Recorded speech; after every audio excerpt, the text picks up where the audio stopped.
नमस्कार दोस्तों, the UPSC study official में आपका स्वागत है। उम्मीद करता हूं कि आपको आवाज़ वाली जो समस्या आ रही होगी, वॉइस चेंज होने वाली, उसको मैंने दूर कर दिया है। लेकिन फिर भी अगर आपके कंप्यूटर में, टैब में या फिर मोबाइल में अगर अभी भी वॉइस खराब आ रही है, आप एक बार अपनी सेटिंग को चेक कर लें। वहां पर ऑटो वॉइस होगा, उसको ऑफ कर दें ताकि आपको एग्जैक्ट वॉइस सुनाई देना स्टार्ट होगी। आज का वीडियो खास इसलिए है क्योंकि मुश्किल से 10-12 मिनट का वीडियो है कि आज तारीख हमारी 28 अप्रैल है। और आज से ठीक 90 दिन बाद आपका, यानी 90 दिन बाद, यानी 27 जुलाई को आपका RO ARO का पेपर होना है। और ये वैकेंसी अपने आप में 2023 की थी, जो बहुत लेट हो गई है। और ये पेपर आपको सबको पता है कि 27 जुलाई को होना है। यानी आपके पास पूरे 90 दिन बचे हुए हैं, और इस 90 दिन का आपको कैसे यूटिलाइजेशन करना है, ये जानना आप सबके लिए महत्वपूर्ण है।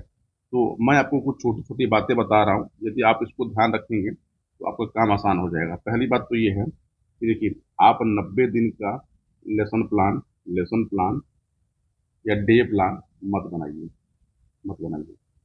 देखिए, आपके पास 90 दिन है, तो आप 90 दिन में से काम करिए कि 3 दिन, 5 दिन, 7 दिन या 10 दिन, ऐसे छोटे छोटे प्लान बनाइए।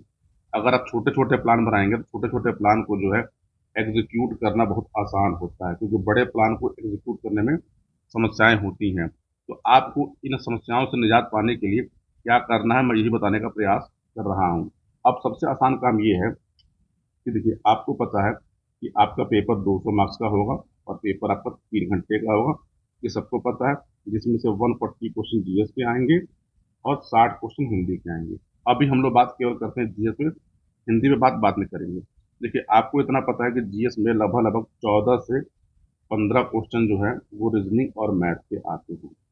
रीजनिंग और मैथ के आते हैं। देखिए, ये श्योर शॉर्ट क्वेश्चन है। अगर आपकी थोड़ी भी मैथ और रीजनिंग की समझ है, यानी कहने का मतलब क्या है, ये सबसे आसान क्वेश्चन है, हैंगिंग फ्रूट है, लो हैंगिंग फ्रूट है। तो इसको आप एक काम करिए कि लोक सेवा आयोग का जो पेपर है सीसैट का, या फिर आपके पास RO ARO का जो पेपर पड़ा हुआ है, ठीक इस पूरे के पूरे को अगर आप सॉल्व कर लेते हैं अगले, मतलब पिछले 10 साल के, तो यकीन मानिए आपके 12 से 13 मार्क्स यहाँ से सिक्योर हो जाएंगे। यानी आपको जीएस में जो नंबर स्कोर करने हैं, उस नंबर के बारे में बता रहा हूँ। उस नंबर तक आप कैसे पहुंच सकते हैं। यदि आपने इस सेक्शन में अगर 12 मार्क्स सिक्योर कर लिए, तो आपको एक बड़ा एज यहाँ मिल जाएगा। आते हैं अगले पोर्शन पे। अगला पोर्शन हमारा है इस पेपर का, वो है हिस्ट्री। हम जानते हैं कि हिस्ट्री से RO ARO के पेपर में लोक सेवाएं लगभग लगभग 20 से लेकर 24 तक क्वेश्चन पूछता है। ठीक, किसी साल 20 पूछा है, किसी साल 24 पूछा है। और आप जानते हैं कि 20-24 जो क्वेश्चन आयोग पूछता है, इसमें से इसका जो बाइफर्गेशन होता है वो 3 टाइप से होता है। यानी मॉडर्न इंडिया से लगभग लगभग 10 से 12 क्वेश्चन पूछता है आयोग। मिडवल इंडिया से 3 से 5 क्वेश्चन, और फिर 6 से 7 क्वेश्चन वो एंशिएंट इंडिया से पूछता है। आपके लिए सबसे आसान क्या है कि आप जब इसको प्रिपेयर कर रहे हो, तो आप सबसे पहले मॉडर्न प्रिपेयर करें, फिर एंशिएंट प्रिपेयर करें, उसके बाद आप मेडवल प्रिपेयर करें। ठीक है, मेडवल के लिए आपको मैं बोलता हूँ कि आप मेडवल के लिए बस केवल केवल टर्मिनोलॉजी टर्मिनोलॉजी और सल्तनत और मुगल, सल्तनत प्लस मुगल, इनका केवल केवल प्रशासन वाला पार्ट ही प्रिपेयर करें, क्योंकि प्रश्न आते ही यहीं से हैं। आप ना हो तो पीवाईक्यू उठा के एक बार देख सकते हैं। अब आते हैं मॉडर्न इंडिया। देखिए, मॉडर्न इंडिया एक आपका एक बड़ा टॉपिक है। तो मॉडर्न इंडिया में से जहाँ से सबसे प्रश्न बनाए जाते हैं, उसमें से जो महत्वपूर्ण टॉपिक है, जैसे मराठा साम्राज्य आपको यहाँ से भी क्वेश्चन मिलता है। तो मैं अभी एक काम करूंगा, अगले 4-5 दिनों के अंदर कि अलग अलग सब्जेक्ट से जो महत्वपूर्ण टॉपिक है, वहां से कैसे कैसे आप सॉल्व कर सकते हैं, ये बना के आपको मैं दे दूंगा। तो इसको आप देख लीजिएगा, क्योंकि अगर मैं बनाऊंगा इसी वीडियो में तो वीडियो बहुत लंबा हो जाएगा और फिर इसको आप देखेंगे नहीं। अब आते हैं, देखिए, मेरे कहने का मतलब क्या है कि मॉडर्न इंडिया से अगर 20 से 22 क्वेश्चन पूछे जाते हैं, और देखिए आपने अभी तक क्या किया कि मैथ रीजनिंग में आपने 12 सही कर लिए, ये मैथ रीजनिंग के क्वेश्चन हैं। और आपने, हम ये कहते हैं कि इतिहास में आप 13-14 सही कर लीजिए, चल हम 14 मानते हैं। आपने अगर ये सही किया, अब तक आप 26 क्वेश्चन सही कर चुकी हैं जीएस के पेपर में। अब आते हैं अगला पोर्शन हमारा जो महत्वपूर्ण है, वो है ज्योग्राफी। देखिए, RO ARO के पेपर में ज्योग्राफी एक महत्वपूर्ण रोल प्ले करता है। क्योंकि ज्योग्राफी अकेले सब्जेक्ट नहीं, क्योंकि ज्योग्राफी में क्या आएगा, देखिए ज्योग्राफी में आपका एग्रीकल्चर भी आता है, और ज्योग्राफी में कुछ पार्ट जो है वो आपका इन्वायरमेंट भी आता है। अगर आप इस पूरे सेक्शन को देखेंगे तो लगभग लगभग 30 क्वेश्चन होते हैं इन तीनों को मिला लिया जाए तो। और ये सबसे श्योर शॉर्ट क्वेश्चन है R O A R O को निकालने के लिए। मैं ये मानता हूँ कि इसमें से जो 30 क्वेश्चन है, तो 30 में से मान लीजिए आप 3 क्वेश्चन 4 क्वेश्चन छोड़ दिए, यानी आपने 25 क्वेश्चन अटेम्प्ट किए, और 25 क्वेश्चन अटेम्प्ट करके इसमें से 20 आसानी से सही किए जा सकते हैं, क्योंकि ये आसान क्वेश्चन होते हैं और हिट एंड ट्रायल क्वेश्चन होते हैं। यदि आपने यहाँ पर 20 क्वेश्चन सही कर लिए, ठीक, 5 मानता हूँ कि आपने गलत भी किए, आप यकीन मानिए, अगर देखिए ज्योग्राफी के इंपॉर्टेंट टॉपिक, एग्रीकल्चर के टॉपिक, इन्वायरमेंट के टॉपिक, आप जो है एक बार PYQ देख लीजिए, या फिर आपको मैं वीडियो बना के उस पर दे दूंगा, आप वहां से भी देख सकते हैं। तो अब यहाँ पर समझिए कि आपने 26 पहले सिक्योर कर लिया और 20 आपने यहाँ सिक्योर कर लिया, मतलब आप अब तक 46 की स्कोर पे GS पे पहुंच चुके हैं। अब आते हैं अगला सेक्शन हमारा। तो हमारा अगला सेक्शन कौन सा है, जो सबसे इंपॉर्टेंट है वो है साइंस। देखिए RO ARO के पेपर में साइंस की क्वेश्चन संख्या 15 से लेकर 18 के बीच में होती है, और इस 15 से 18 में जो सबसे बड़ा रोल है वो है बायो का है। सेकंड रोल किसका है, केमिस्ट्री का है। और जो थर्ड रोल है वो किसका है, तो वो फिजिक्स का है। आप बायो केमिस्ट्री को इस ऑर्डर में ही प्रिपेयर करिए। अगर आप इस 15 में से, हम मानते हैं अगर 15 आते हैं, 15 में से 10 आराम से सही किए जा सकते हैं, क्योंकि साइंस के क्वेश्चन जो होते हैं लोक सेवा आयोग में, वो चाहे RO की परीक्षा हो चाहे UP PCC की परीक्षा हो, मैक्सिमम क्वेश्चन जो वो होते हैं वो रिपीटेड होते हैं। यानी आप, इसलिए आपको जो है साइंस का PYQ तो बहुत ढंग से लगाना चाहिए। तो मैं मानता हूँ अगर आप साइंस के PYQ लगा ले तो आप 10 क्वेश्चन आराम से हल कर सकते हैं। लेकिन साइंस के क्वेश्चनों में अगर, क्योंकि मैं मानता हूँ कि इस समय तैयारी करने वाले लगभग हर बच्चा जो है उसने 12वीं तक विज्ञान पढ़ा हुआ है। अगर आपने 12वीं तक विज्ञान पढ़ा हुआ है तो आप आराम से जान लीजिए 10 12 13 क्वेश्चन सही कर सकते हैं। लेकिन हम सेफर साइड में 10 क्वेश्चन लेते हैं। तो आपने अब तक 46 सही किया था, आपने 10 यहाँ पे किया, यानी आप अब तक जो है 56 क्वेश्चनों पे पहुंच चुके हैं, यानी आपने अब तक 56 सही किया। अब आते हैं इसके बाद का इम्पोर्टेंट पार्ट, वो कौन सा, वो पहले पॉलिटी। पॉलिटी लोक सेवा आयोग पे जो पूछा जाता है वो सबसे आसान प्रश्न है। यानी आपको 14 से लेकर 18 के बीच में RO ARO की परीक्षा में पॉलिटी के प्रश्न मिलते हैं। और देखिए जितने भी परीक्षार्थी हैं, पॉलिटी लगभग लगभग सभी लोग सही करते हैं। तो पॉलिटी में आपको गलत करने की संभावना, यानी मुश्किल से आप एक क्वेश्चन केवल गलत कर सकते हैं। अगर पॉलिटी में हम मानते हैं 15 क्वेश्चन आ रहे हैं, 16 क्वेश्चन आ रहे हैं, आप वहां पे 14 सही कर ले जाइए। ठीक, अगर आपने 14 सही किया तो आप समझिए कि 56 से लेकर 14 तक आप यहाँ पर 70 तक पहुंच चुके हैं। अब आपको GS में 20 22 क्वेश्चन और सही करने हैं।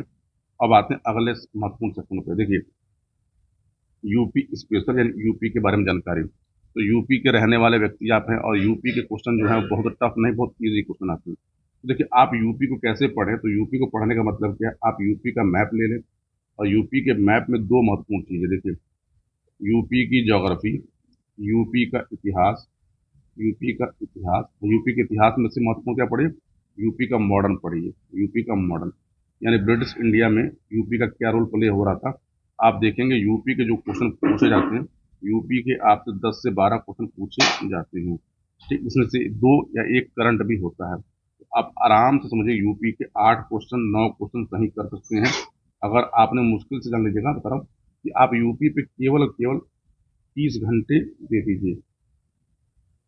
30 घंटे जब मैं बोल रहा हूँ तो इसमें इस 30 घंटे में करंट अफेयर भी ऐड है यूपी का, प्लस यूपी की जनसंख्या भी ऐड है। अगर यूपी की जनसंख्या वाला टॉपिक ले लो तो इनकी संख्या 15 हो जाती है। तो यानी यहाँ से आप आराम से 10 से 12 क्वेश्चन सही कर सकते हैं। ये 30 घंटे में इसलिए बोल रहा हूँ कि आप 30 घंटे यहाँ पे लगाइए, तो 30 घंटे लगा के आप आराम से 10 से 12 क्वेश्चन सही कर सकते हैं। अब तो देखिए हम 70 पहुंच चुके थे, 70 में सब मानते हैं अगर आपने 10 सही किया तो केवल केवल आप यहाँ पर आप 80 पहुंच चुके हैं।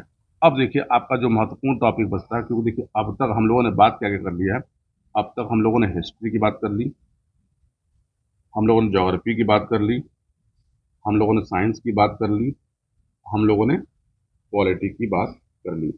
इसके बाद जो बड़ा सेक्शन बचता है वो बचता है करंट अफेयर। देखिए करंट अफेयर जो है वो आयोग की परीक्षाओं में, तो यकीन मानिए कि करंट अफेयर आपको 25 से 30 क्वेश्चन 22 से 28 क्वेश्चन देखने को मिलता है। हम सेफर साइड में 25 से 30 का चंक लेकर चलते हैं। 2024 में जो पेपर हुए थे दोनों करंट अफेयर के, 11 फरवरी को एक पेपर हुआ था और एक पेपर 22 दिसंबर को हुआ था। तो करंट ने यहाँ पर सबको क्या क्या छकाया था। तो करंट का सबसे बढ़िया तरीका ये है कि आप कोई मंथली मैगजीन उठाइए और गवर्नमेंट डेटा उठाइए। उस डेटा से आप करंट अफेयर प्रिपेयर करिए। करंट अफेयर में समझिए, अगर आप करंट अफेयर में से अगर 15 क्वेश्चन, 18 क्वेश्चन, 20 क्वेश्चन सही कर ले जाते हैं, ठीक, मैं मानता हूँ कि करंट आप पूरा अटेम्प्ट करते हो, वो भी जान लीजिएगा। तो आप अब तक जान लीजिएगा, अगर यहाँ पे दोबारा देखें तो आप 80 पहुंच चुके थे।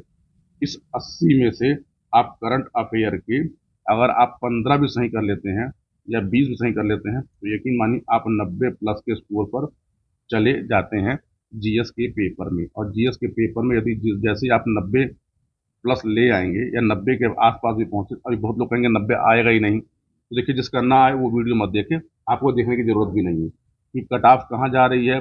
पढ़ने वाले बहुत लोग हैं, बेरोजगारी बहुत है। तो आपको यदि आप चाहते हैं आर ओ ए आर ओ के प्री परीक्षा में सिलेक्शन लेना तो आपको जीएस के पेपर में 90 प्लस मार्क्स लाने चाहिए। और 90 प्लस मार्क्स आने का जो तरीका था वो आपको मैं इस वीडियो में बता दिया हूँ। अगले जो 4-5 वीडियो बनाऊंगा कि किस किस सब्जेक्ट में कौन कौन से महत्वपूर्ण टॉपिक हैं जिनको आपको देखना है परीक्षा के पहले। अब देखिए 90 प्लस अगर आप यहाँ पे ले आते हैं तो बचता हमारा हिंदी है।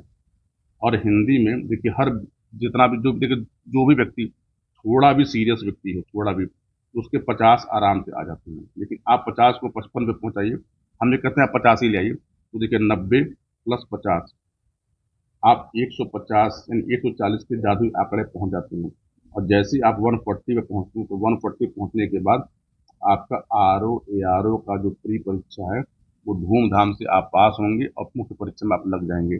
और मैं ये मानता हूँ कि आपको तैयारी जानिएगा 140 से लेकर 150 तक के टारगेट को रख के ही करना चाहिए। क्योंकि अगर नहीं करेंगे तो जब आयोग की आंसर की आएगी तो आयोग के आंसर की से आप सोचेंगे कि मेरे 10 गलत हो रहे हैं, मेरे ये गलत हो रहे हैं, हम ये डाल दें वो डाल दें, तो फिर जाने का इतिहास अपने आप को बार बार दोहराएगा। तो सबसे बढ़िया कि सेफर साइड में जो चीज़ें आपको बताया हूँ वीडियो के एक बार देख लीजिए, नोट कर लीजिए, और आपको किस किस सब्जेक्ट पे स्टडी चाहिए आप बताइएगा तो मैं उस ऑर्डर में बना दूंगा, वरना फिर मैं अपने ऑर्डर में ही उसको बताना स्टार्ट करूंगा। इस वीडियो में बस इतनी सी बातें हैं। और आज से ठीक 90 दिन बाद आपकी परीक्षा है, तो उस 90 दिन की परीक्षा के लिए आप अपनी स्ट्रेटजी बनाइए। मैं फिर से बोल रहा हूँ कि स्ट्रेटजी जो है वो 2 दिन की, 3 दिन की, 4 दिन की डे वाइज बनाइए। 90 दिन की स्ट्रेटजी जो चलती है यूट्यूब पे कि 90 दिन में ये कर लीजिए, 100 दिन में ये कर लीजिए, ऐसे वीडियो से बचने का प्रयास करिए कि आप जो है छोटे छोटे टॉपिक लीजिए, छोटे छोटे आप डे लीजिए और आप अपना एक शेड्यूल बनाइए। उस शेड्यूल के अकॉर्डिंग काम करिए, क्योंकि देखिए बड़े शेड्यूल पे आप काम नहीं कर सकते, इसलिए छोटे शेड्यूल पे काम करिए और उसको करिए। अगर करेंगे तो सफलता आपकी बहुत नज़दीक होगी। बाकी बेरोजगारी का दौर है, आप समझदार हैं, मुझे आपको समझाने की ज़रूरत नहीं है। ये वीडियो में बस इतनी सी बातें थी। पूरा वीडियो देखने के लिए आप सभी को बहुत बहुत धन्यवाद। आपके मेरे यानी चंचल के साथ।